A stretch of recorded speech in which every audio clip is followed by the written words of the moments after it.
Gente, toda vez que eu venho aqui na igreja, o meu coração dispara. Eu que já tomei muito finalzinho de ceia dos copinhos que faltavam, que ficavam no banco depois do culto. Foi. Eu lembro que o seu Paulo, quando eu morava aqui com a tia Melita, sempre guardava os sucos de uva pra gente, a gente levava para casa para tomar. Isso traz muita memória, muita recordação, mais do que os momentos que eu vivi aqui com Deus e que vivo até hoje. E daí eu vejo esse povo cantando aqui e tô ficando velho. Nossa, mas que bom estar aqui, como é gostoso poder compartilhar. Obrigado para o pastor Zé, obrigado para o pastor Maurício também, que confiaram em mim, e eu espero que eu possa ser canal do Senhor para falar contigo essa noite e ser canal de bênção para que o Senhor possa falar contigo, tá bom? O texto que a gente vai refletir minimamente está lá em Hebreus capítulo 12, eu queria que você abrisse Hebreus capítulo 12, versículos de 14 a 17.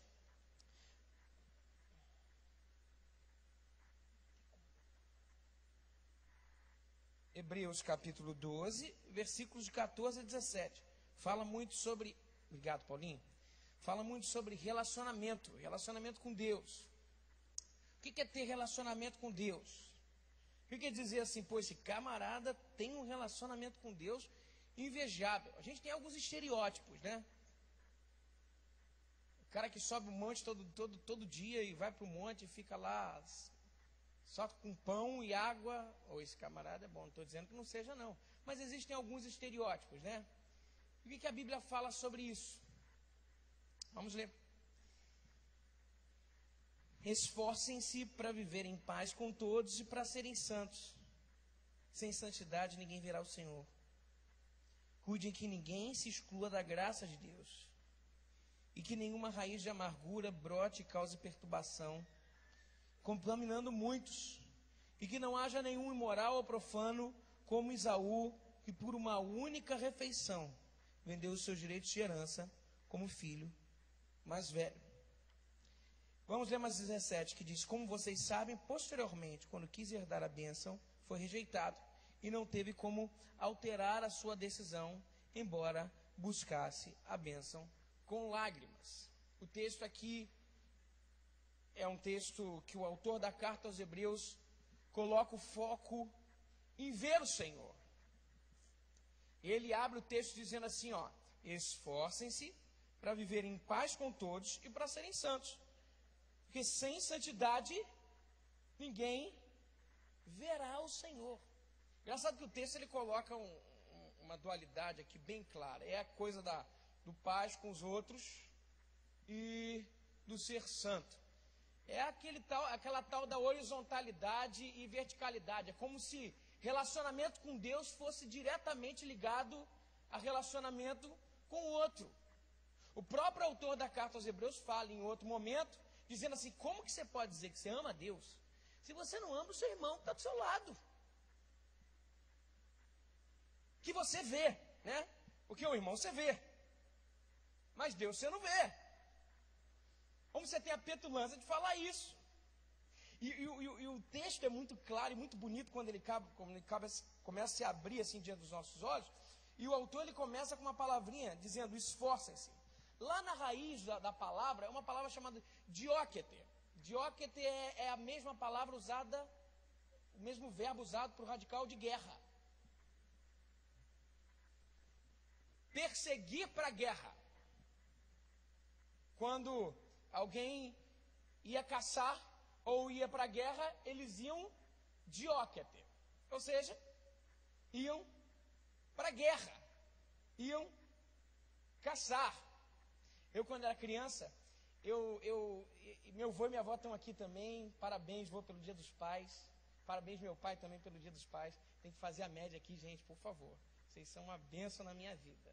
Os dois estão aí. Meu avô, ele colocou um germe dentro do meu coração. O germe dentro do meu coração e do meu irmão é o germe da pescaria. A gente ama pescar. Eu sempre conto as coisas de pescaria, né? Impressionante. Eu e meu irmão, a gente ama pescar. De vez em quando a gente sai para pescar, para mergulhar. Na verdade, a gente começou pescando. Mas depois, um dia a gente estava pescando, a gente viu o camarada sair com aquela roupa preta, com o snorkel, máscara e arbalete, um arpão, e vimos os caras saírem com os peixões desse tamanho. E a gente ficava, eu lembro que minha mãe levava a gente nas pedras, a gente só pegava a Maria da Toca. Sabe que é a Maria da Toca, né? Maria da Toca são os peixinhos que não servem para nada, mas a gente ficava feliz da vida com aquele negócio. E a Maria da Toca, a gente se amarrava, vinha umas cocorocas. Quando vinham as cocorocas, a gente se amarrava, porque podia levar para casa para comer.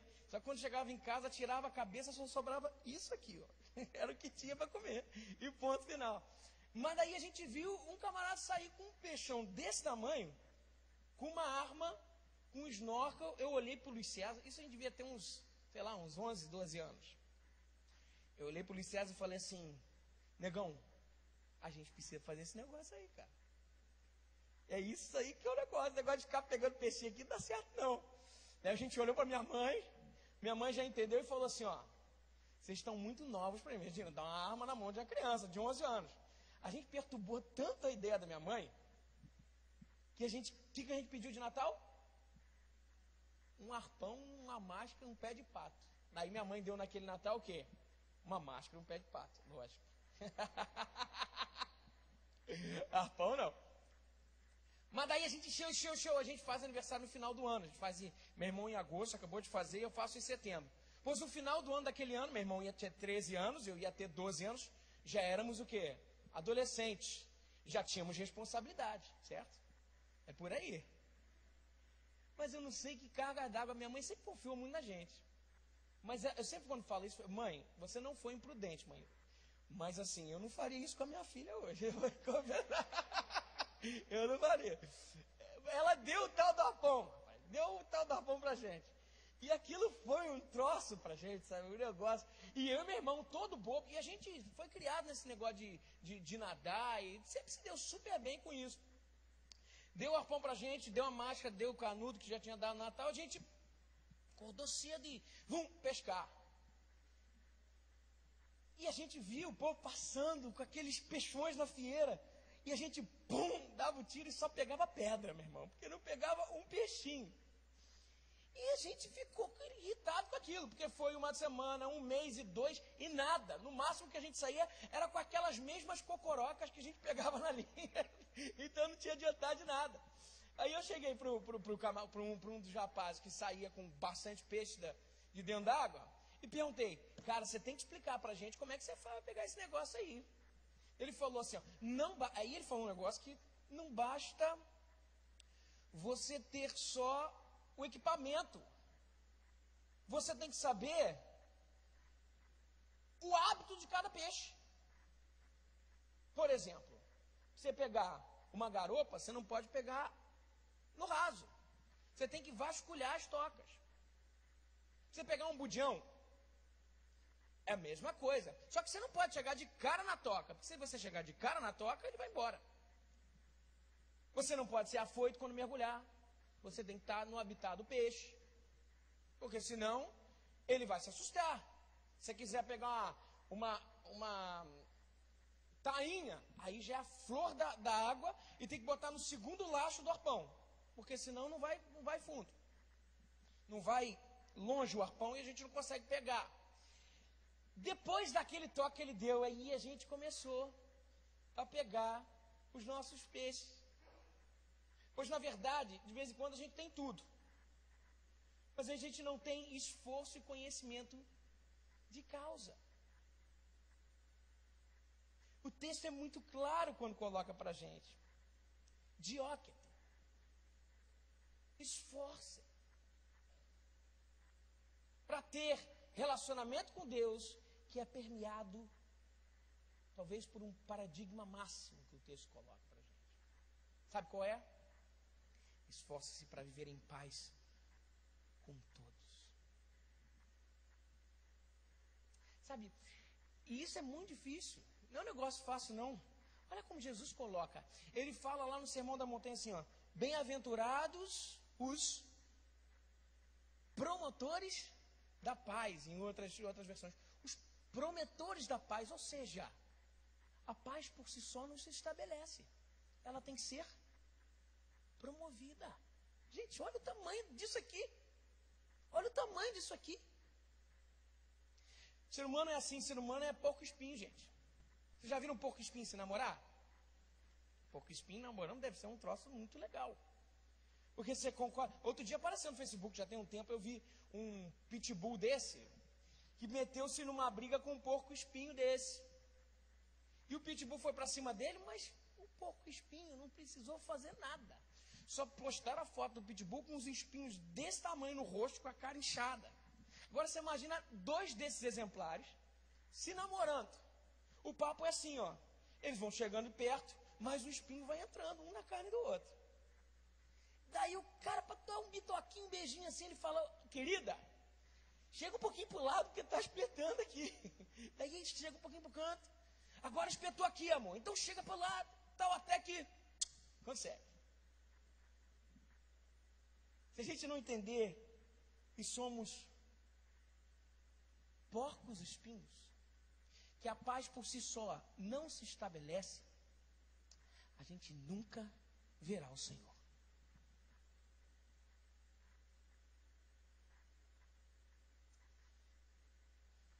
Eu lembro da oração de Jesus, João capítulo 17, que é a oração antes de Jesus ser levado para a cruz.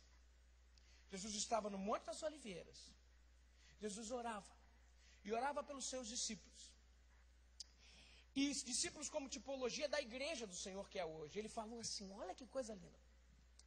Senhor, eu oro para que eles sejam um, assim como eu e o Senhor somos um, porque através da unidade, o mundo conheceria que eu sou o Senhor.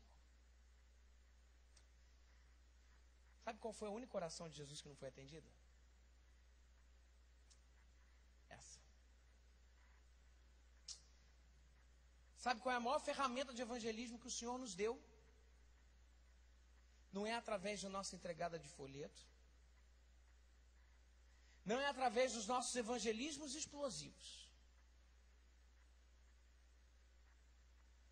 Nem através das nossas organizações mirabolantes de missões. Não estou dizendo que nada disso seja importante, não. Isso é tudo muito importante. Sabe qual é a maior ferramenta que a gente tem? Sermos um. Quer pregar o evangelho de verdade? Persiga a paz.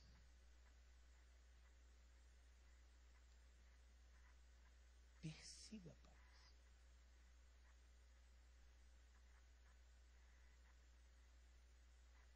Existe uma estratégia do diabo que eu, assim, isso eu levo para o meu ministério.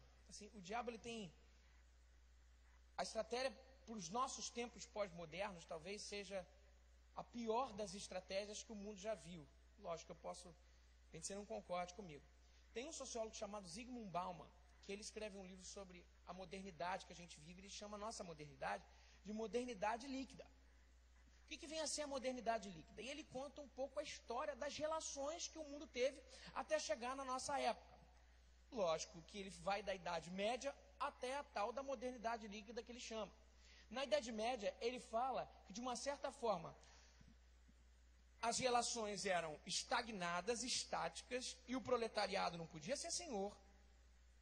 Ou seja, não podia ter flutuação das classes, o clero nasceria e morreria clero. O senhor nasceria e morreria senhor. Mas, de uma certa forma, tinha uma dinâmica de relacionamento para que o trabalho pudesse acontecer. Para a plantação nos feudos acontecerem, o que acontecia? O senhor tinha que ficar no pé do escravo, do servo, e a coisa tinha que acontecer. Até que a virada da Baixa Idade Média para a modernidade marcou um paradigma diferente. Sabe qual foi ele?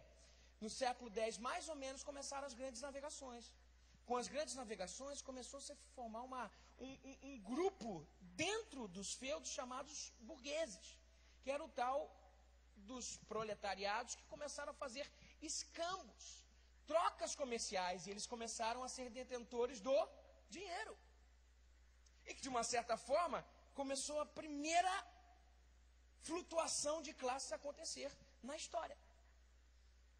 Esses burgueses inauguraram a Idade Moderna e seu modelo. O modelo é o seguinte: quem tem, manda.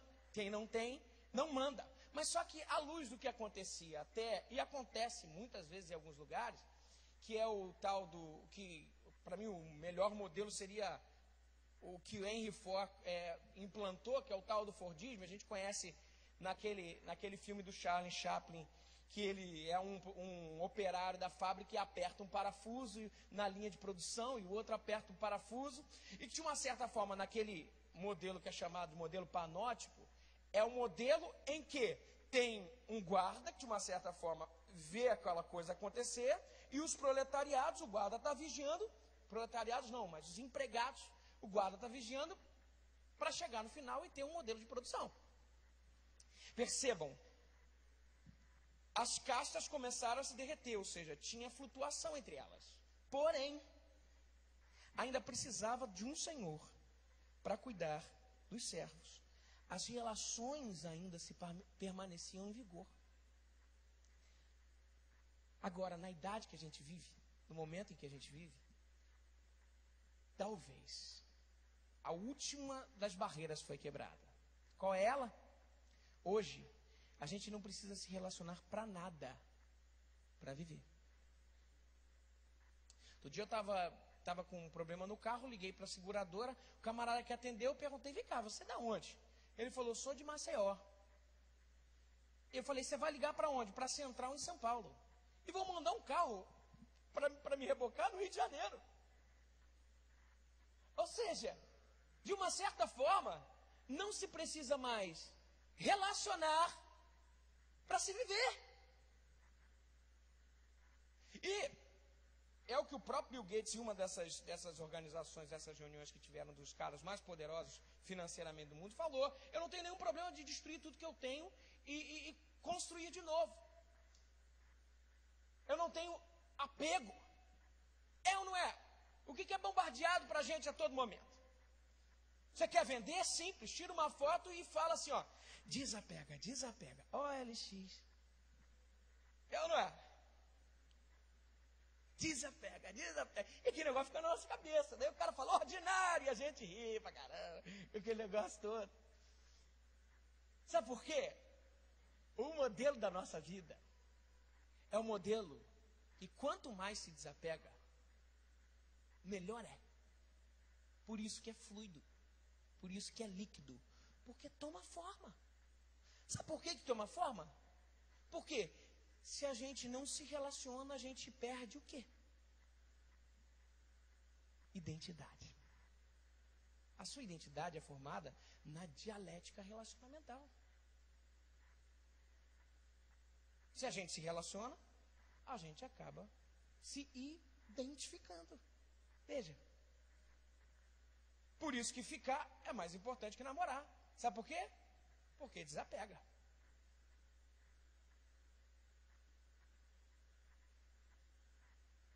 Por isso que escutar o culto da internet é melhor do que vir. Sabe por quê? Porque eu consumo só. Eu não preciso me relacionar. Por isso que é mais fácil andar de igreja em igreja.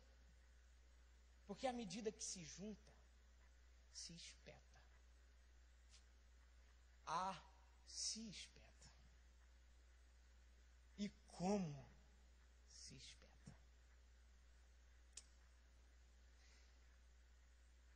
Bem-vindo ao reino.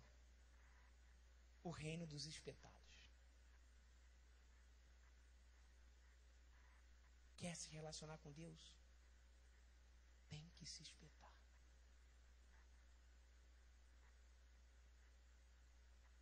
É o contrafluxo social. Aí a gente ressignifica muita coisa, sabe? Para que vir à igreja? É para adorar a Deus? É também, mas você não pode fazer isso em casa? Você concorda comigo? Pode, não pode? Lógico. Você precisa adorar a Deus em templo. Graças a Deus, senão a gente está ferrado. Imagina as pessoas que não têm um templo para adorar. Opa! Para que vir à igreja? Para olhar para a cara do irmão de manhã e falar assim, olha a remela no olho. Quando o camarada entra chorando, você abraça o cara e fala assim, vamos chorar juntos, sabe? É na hora da reunião de obreiro, de vez em quando saem uns arranca-rabo, mas é isso aí. Vamos chorar junto, mas chorar para dar vida. Agora tem um grande problema. E eu me lembro daquela passagem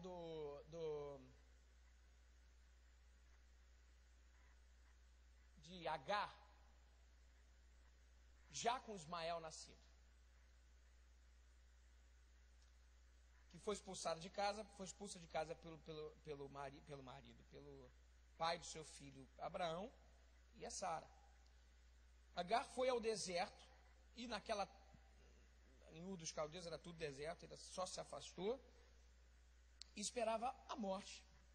Não tinha o que viver, não tinha o que comer, não tinha mais inspiração de vida. O interessante é que à medida que a coisa ia se desenrolando, Sara começou a chorar. Ela falou assim: vou morrer, vou deixar meu filho aqui debaixo desse arbusto, vou me afastar um pouquinho, porque é demais, né, morrer ainda com os meus filhos nos braços. Se afastou e começou a chorar.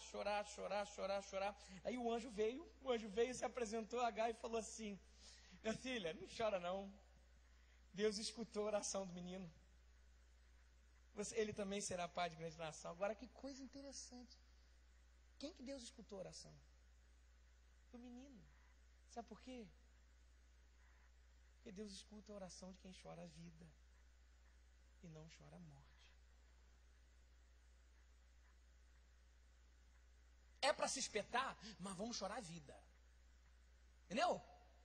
É para chorar, mas que choremos vida. É melhor do que simplesmente se desapegar e tá tudo bem, mas é como construir casa na areia.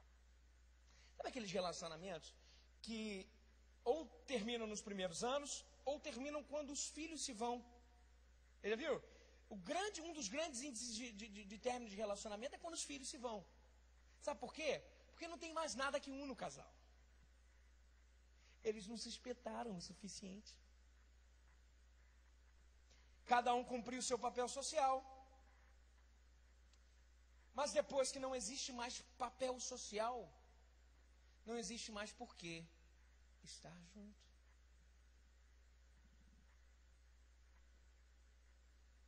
Que nos espetemos, mas que ao nos espetar, choremos vida. Percebe? Para que serve o ensaio do Ministério de Louvor? Eu que sou envolvido com música. O ensaio do Ministério de Louvor não serve para fazer a música para domingo de noite, não. Essa música que a gente toca aqui, a gente toca todo domingo. E são os mesmos acordes. O ensaio só serve para uma coisa: para a gente se espetar. Para que serve o ensaio do teatro? Para a gente se espetar. Para que servem as células? Para a gente se espetar, gente. Que nos espetemos. E como consequência disso tudo, lógico, Deus vai trazer salvação. Mas aí é tudo pertinente à questão do que não tem a ver nas nossas mãos. A semente é lançada, mas quem dá crescimento, quem faz germinar é o Senhor. Agora, isso tange a gente, estarmos, nos espetarmos, chorarmos vida, que cacemos a paz. Ela não se estabelece.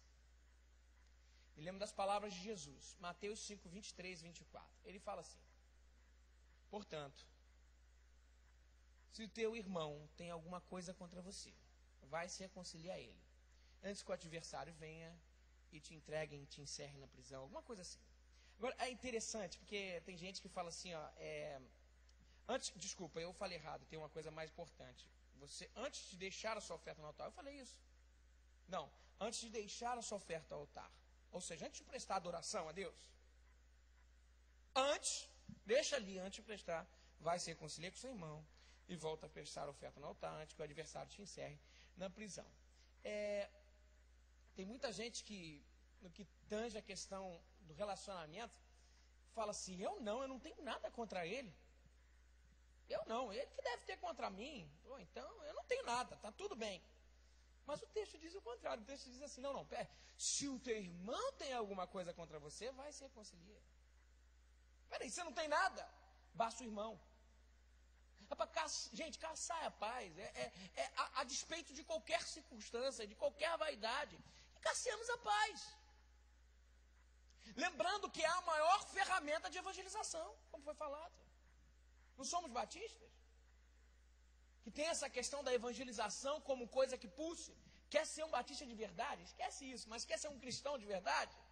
Rapaz, casse a paz, mesmo que isso venha te espetar. Busque relacionamentos saudáveis, mesmo que isso venha doer.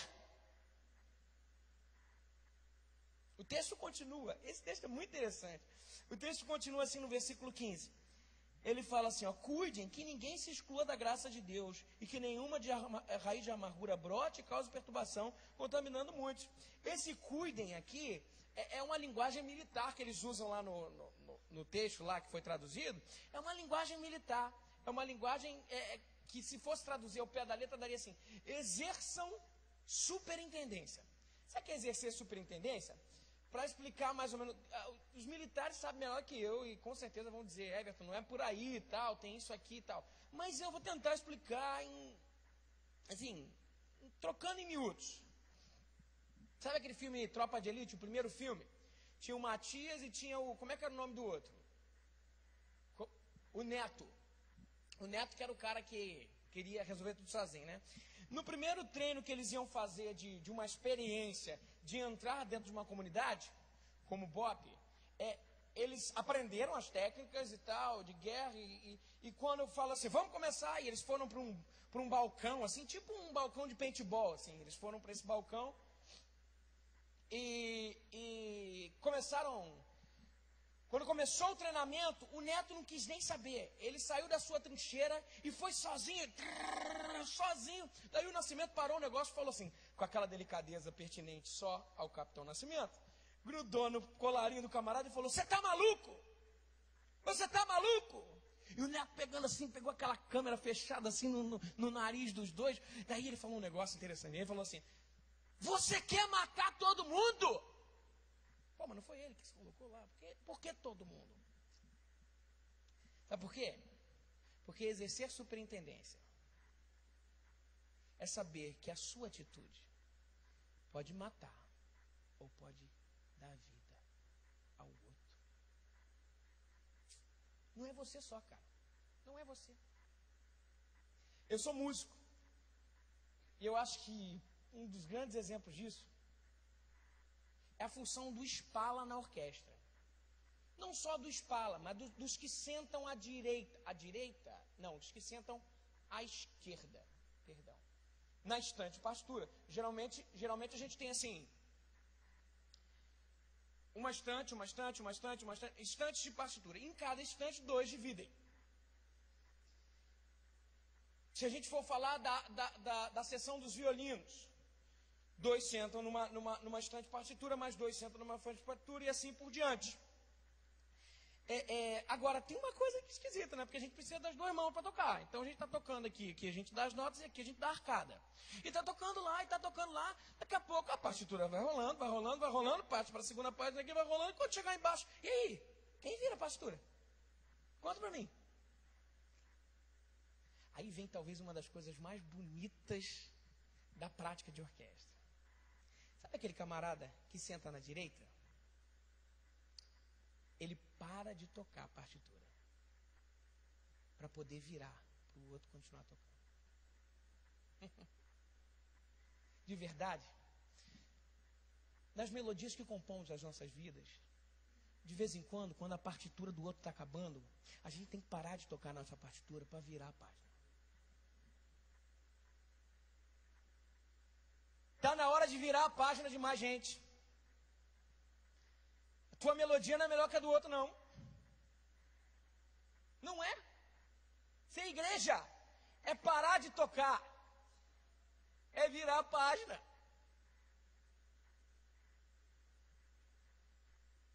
É virar a página.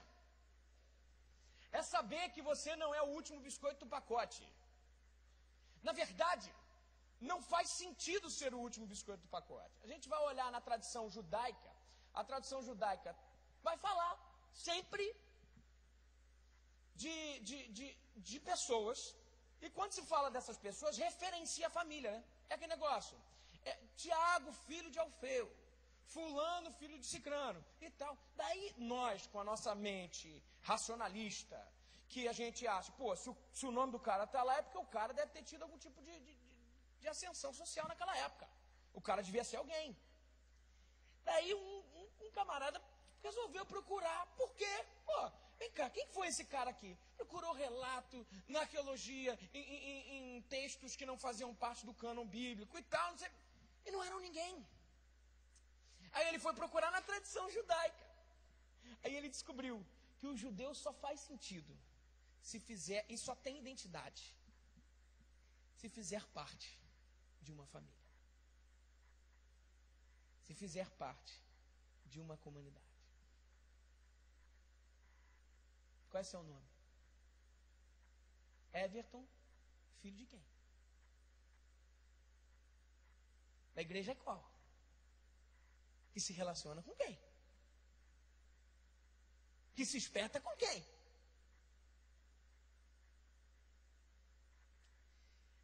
Uma época, eu fui fazer uma viagem missionária, e a viagem missionária foi com um grupo de teatro chamado Giovanni Si.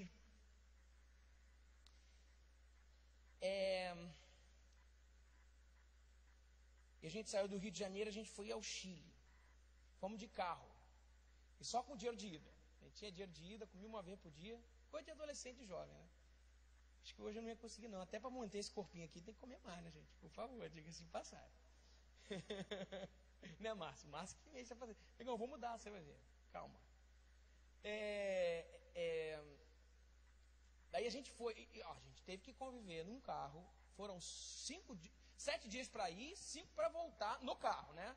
Fora um mês que a gente ficou lá. Daí a gente foi caminhando, isso aqui e tal. E lógico, se tá junto, se espeta, não tem jeito. Não tem jeito, isso aí é pertinente a qualquer tipo de relacionamento. E daí o negócio começou a ficar esquisito. O líder do grupo, quando a gente chegou no Chile, fez uma reunião chamada de Terra. O Terra, que ele falou. E era para saber o que estava acontecendo. E era só uma pergunta que ele fazia. Botou todo mundo assim, daí falou: fulano, tá tudo bem com você? Tá tudo bem. Ciclano, tá tudo bem com você? Não, tudo bem. Até que chegou numa pessoa e falou: tudo bem? Tá tudo bem nada. E falou. Falou tudo. Vomitou tudo. E ele se pôde tratar. Ele se pôde se reestabelecer a paz.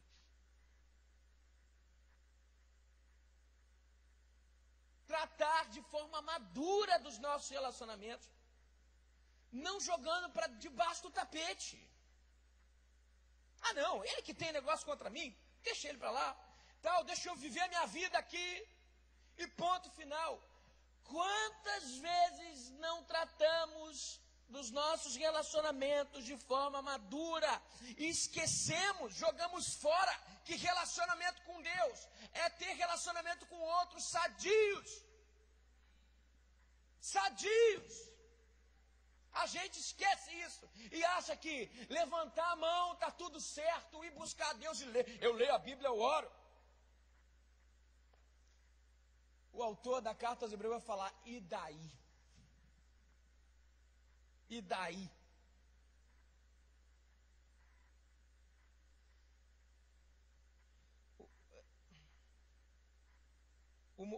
Aquele texto de Tiago, tem um texto de Tiago que fala sobre, de Coríntios, antes o verdadeiro amor, como é que é? Lança fora todo medo. Gente, pensa comigo, para lançar fora alguma coisa, essa coisa te pertencia, certo? Ou seja, amar é ter medo. Mas optar, mesmo com medo, lançar fora. Aqui. Outro dia eu estava vendo uma luta do UFC, que tem gente que diz que é coisa do diabo. Eu estava vendo. Mas estava lá, o UFC, e estava juntando um lutador chamado BJ Penn. O BJ Penn foi por muito tempo detentor do cinturão do peso, sei lá, peso mosca, sei lá. Ele é bem magrinho. Ele estava lá, e o primeiro round, o segundo round, o terceiro round, era luta de cinturão, então tinham mais rounds. E estava vendo eu e um amigo meu, o Rodrigo Batista, que até a mãe dele está aqui, o pai, que é a tia Lenita. A gente estava vendo, e o Rodrigo é um cara conhecedor desse negócio de UFC, eu não sou. Aí a gente estava lá, estava lutando, não sei o que, tal. Daqui a pouco no terceiro round não tinha nada acontecendo, não tinha saído nenhum soquinho que pegou e encheu, nada, absolutamente nada. Eu falei assim, negão, acho que vai dar empate essa luta, hein? Vai ter que ser decidido lá pelo juiz. Falou, de jeito nenhum, cara, o BJ Penn já está para cair. Eu falei, como assim está para cair? Como assim está para cair? Ele falou, dá uma olhada na guarda dele. Aí realmente, o lutador ele estava com a guarda aqui. O BJ Penn estava com a guarda mais embaixo, sabe? Já estava meio cansado. Não deu outro. No próximo round, ele caiu. Falei, pô, cara, tu é profeta mesmo, hein, cara. Ele falou de jeito nenhum, eu só conhecia. Ele falou, eu só conhecia. É exatamente essa ilustração é exatamente reflexo do texto de Coríntios, que fala que o verdadeiro amor lança fora todo medo. Ou seja, amar não é deixar de ter medo. Você pode ter medo, mas amar é amar de guarda baixa. Amar de guarda baixa é saber que muitas vezes você vai tomar na cara. E não pensa que é só você que vai tomar na cara, não. Você vai dar muito na cara também. Mas só existe uma forma de amarmos: abaixando a guarda. Quantos de nós nos envolvemos em relacionamentos? Quantos de vocês vieram brigados de outras igrejas? Porque chegou uma direção nova. E a vida vai fazendo a gente aumentar a guarda. E a guarda vai subindo. E vai subindo, e vai subindo. Veja bem, se existe alguma pendência nas outras igrejas, tem que voltar lá, hein? Ó, tem que voltar lá. Porque abaixar a guarda é olhar pelo retrovisor da vida. Como eu já falei aqui, você vai fazer uma conversão. Você vai ultrapassar. Eu olho para o retrovisor, ou seja, eu olho para a minha história e faço a conversão. É reescrever a história. Agora, se levantar a guarda, não tem como amar. Não tem como amar. Só se ama de guarda baixa. A vida faz a gente se levantar. E a gente vai levantando até que a gente ama, mas ama superficialmente. Sabe por quê? Porque para amar tem que se espetar. Esse é o maior desafio da nossa vida. Esse é o maior desafio da nossa vida espiritual.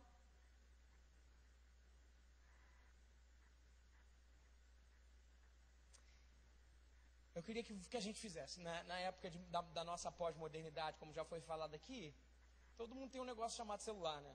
Se você não tiver, não tem problema não. Você pega um... E também não se sinta excluído, tá?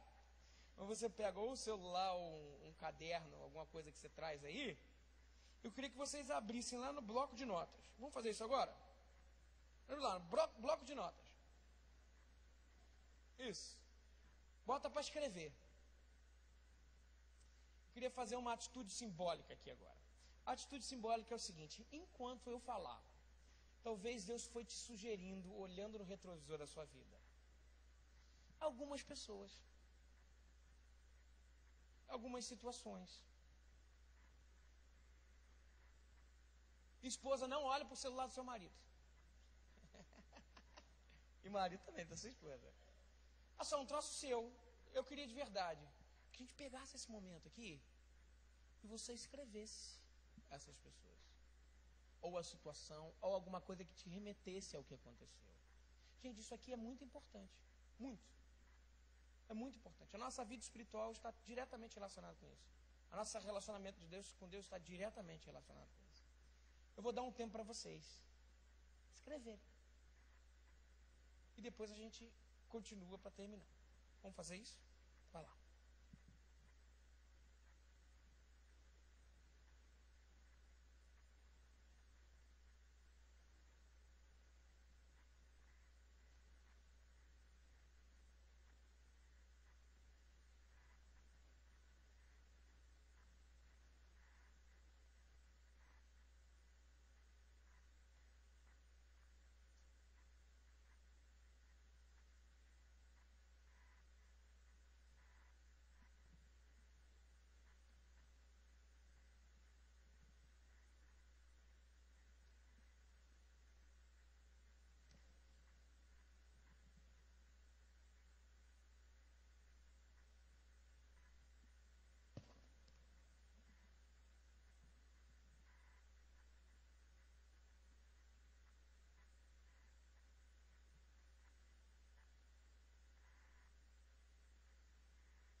por último, versículo 16. Obrigado. Versículo 16 fala assim, ó. E não haja nenhum imoral ou profano, como Esaú, que por uma única refeição vendeu os seus direitos de herança como filhos mais velhos. Não haja entre vós profanos ou imorais como Esaú, que vendeu o seu direito de primogenitura. Veja, um texto foi escrito por um povo semita. Era um texto endereçado aos hebreus. Quando se remetia à história dos patriarcas, que foi o caso de Esaú, o judeu já lembrava do seu retrovisor. Ele olhava para trás e falava assim, caramba, Esaú realmente, Esaú pisou na bola. Caramba, é verdade, olha aqui que os nossos pais nos ensinam. Sabe o que esse momento ensina para a gente? É que a gente tem como aprender com os maus exemplos, mas não cometê-los. O texto e a tradição do texto já nos remete. Não é porque a minha história é marcada por alcoolismo que eu tenho que seguir o mesmo caminho. Não é porque a minha história é marcada por separação que eu tenho que seguir pelo mesmo caminho. Como muitas vezes eu via gente falando. E fulano de tal é assim, sabe? Porque olha para a família. É isso é maldição hereditária. Pais, Deus pagou isso tudo já, através de Jesus. Engraçado que tinha um sociólogo que falava muito sobre isso, um sociólogo chamado Emile Durkheim. O Durkheim falava que a vida era um jogo social. Nós somos um tabuleiro, quer dizer, a vida é um tabuleiro e nós somos peças desse tabuleiro que já tem regras traçadas. Cabe a gente apenas se adequar a essas regras e jogar o jogo. Existe até um sentido nisso. Mas daí o Weber, que é um cristão, ele vem fazer um contraponto a Durkheim. Assim, não é porque é simplesmente um cristão, não, mas ele vem fazer um contraponto a Durkheim. Ele vai falar assim, peraí, se a vida é um jogo social e um construto social, quem criou esse construto social? Foi o próprio ser humano. Se ele criou as regras do jogo, ele pode reconstruir. Ou não teve um que mudou a regra, e até tão mudou a regra que dividiu a história no meio.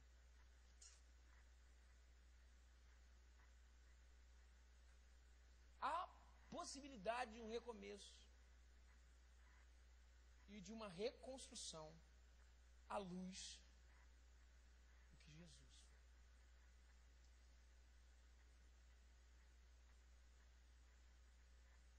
É aquele negócio daquele versículo, quando Jesus fala, eu venci o mundo, como é que é o começo do versículo? Isso, gente, desculpa, eu dormi muito pouco esse fim de semana, então as palavras fogem. No mundo tereis aflições, mas tens bom ânimo, eu venci o mundo. É engraçado que ele aponta o discurso na segunda pessoa, no mundo tereis, ou na terceira pessoa, perdão, tendes bom ânimo, depois ele aponta para a primeira pessoa. Eu venci o mundo. Como se a resposta fosse assim, caramba, o ideal seria o seguinte, não, tem de bom ânimo, vocês vão vencer também. Aí vem a ressignificação da história, que é o que o Weber falou. A ressignificação é, através do Espírito Santo de Deus e do exemplo de Jesus, a nossa história pode ser reconstruída. Tem de bom ânimo, se eu venci, Deus em ti, que é o Espírito Santo, você também pode vencer. Existe a possibilidade de um recomeço. Existe a possibilidade de mudança de história. Se você tem sido marcado pelas mazelas sociais que a sua vida foi colocada, você viveu numa família de alcoólatras, você viveu numa família de ladrões, que sempre tenta dar um jeitinho em tudo, saiba, com Cristo podemos reescrever uma nova história.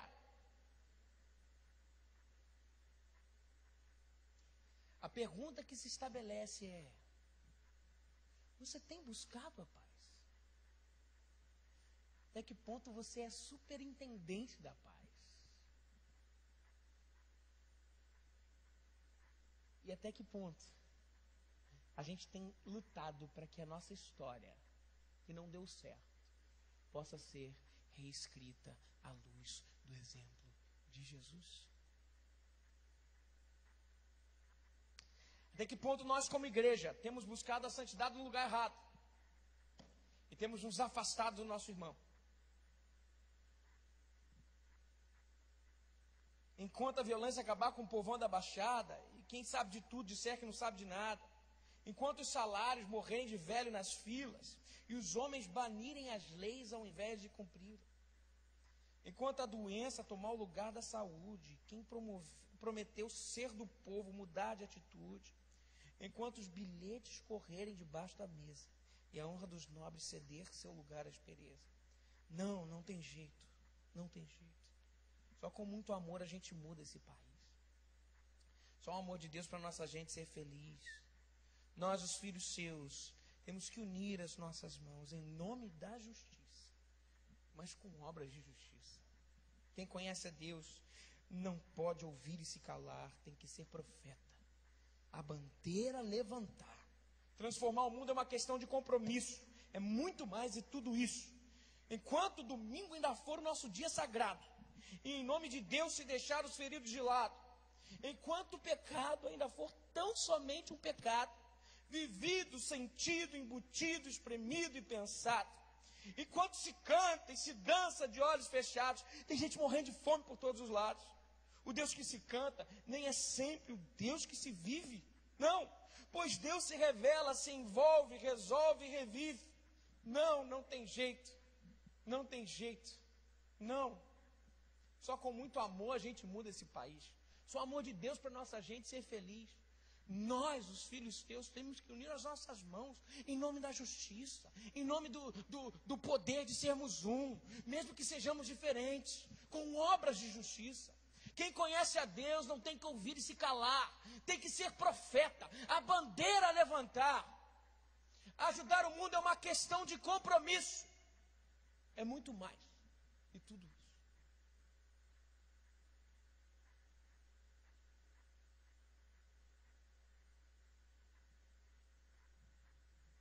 Até que ponto a gente tem levado a vida de santidade ao Senhor a sério? Veja que santidade em nenhum momento eu coloquei como a santidade no padrão tradicional. Estou dizendo que isso não tem que ser feito, não. Eu só estou enfocando uma outra forma de ver o que é ser santo. Até que ponto você tenha baixado a guarda para que você possa conhecer Deus mais de perto? Até que ponto a gente tem pagado o preço de sermos um só coração no Senhor? Até que ponto a gente não aponta apenas para as nossas vontades, mas nos entendemos que a nossa identidade só é pertinente, envolvida num lugar vivencial, na dinâmica do relacionamento.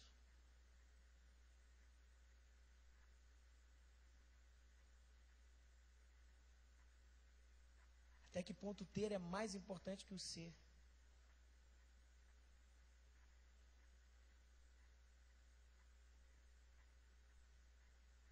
Até que ponto o ver é mais importante que o crer?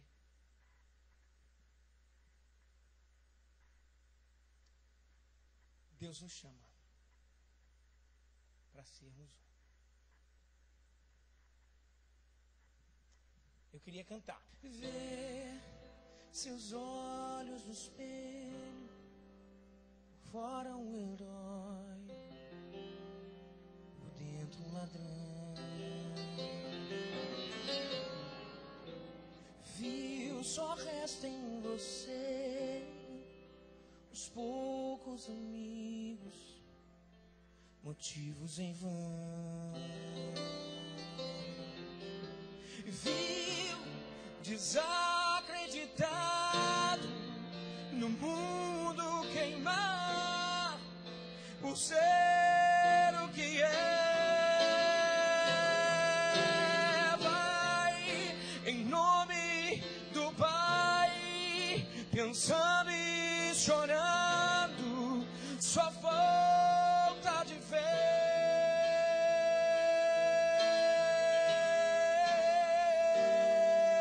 E sai desta revolta, e pensa e volta, quebra os seus grilhões. Deus tem vida plena, vale a pena retornar e ver seu amor antigo, um abraço amigo, a festa começou. Pois arrependido, mais um filho volta ao lar.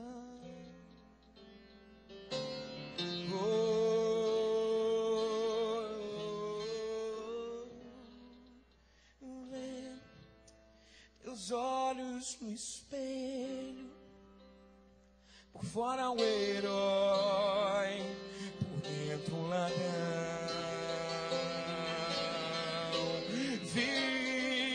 Só resta em você uns poucos amigos, motivos em vão. Viu desacreditado no mundo queimar por ser o que é. Pai, em nome do Pai, pensando e chorando, só falta de ver.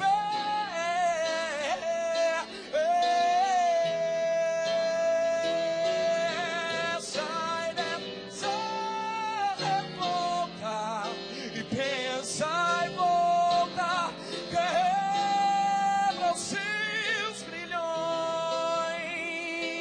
Deus tem vida plena, vale a pena retornar e ver seu amor antigo, um abraço amigo, a festa começou. Pois arrependido, mais um filho volta lá. Tem que você cantasse assim, ó.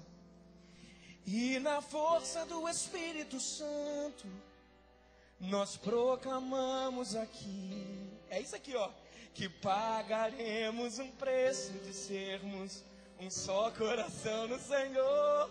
E por mais que as trevas militem e nos tentem separar, com os nossos olhos em Cristo, unidos iremos andar. Vamos ficar de pé? Eu queria que você desse a mão ao seu irmão e cantasse olhando para ele. Nada de fechar o olho, não.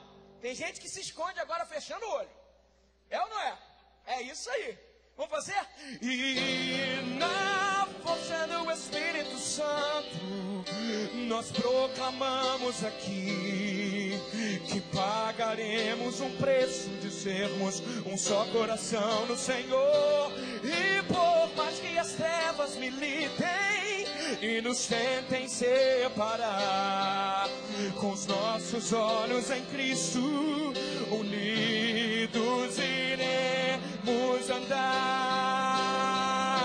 Somos corpo e assim bem ajustados, totalmente ligados, unidos, vivendo em amor, uma família sem qualquer falsidade. Isso é difícil pra caramba. Vivendo a verdade e expressando a glória do Senhor, uma família vivendo o compromisso do grande amor de Cristo. Fala agora. Eu preciso de ti, querido irmão. Precioso és para mim, querido irmão. Eu preciso de ti, querido irmão. Precioso és para mim, querido irmão. A aliança do Senhor eu tenho com você. Não existem mais barreiras em meu ser.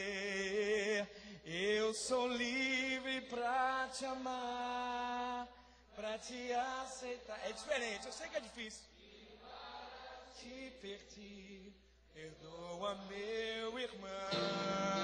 Eu sou um com você no amor do nosso Pai.